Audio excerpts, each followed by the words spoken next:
Hola, Blas, ¿qué haces? ¿Qué estás leyendo? A ver, El estatut. ¿te gusta? Es muy divertido. ¿Y si jugamos a la independencia, Blas? Vale, pero tendrás que enseñarme tú. Esto no lo acabo de entender.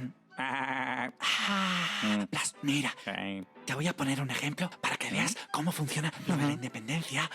Y si tú eres Blas, yo voy a ser Artur Blas. Venga, Voy para vale. allá. Blas, voy a salir de España. Voy a ser independiente. Blas, estoy fuera de España. Vuelvo a entrar. España nos roba. Me vuelvo a ir. Me falta pasta para las pensiones. Vuelvo a entrar. Ya he trincado. Me voy otra vez. Van a echar al Barça de la Liga. Me vuelvo a España. ¡Qué divertido ser independentista! Vuelvo a estar fuera de España, ¿eh? A mí que esto Sánchez Camacho no lo entiende.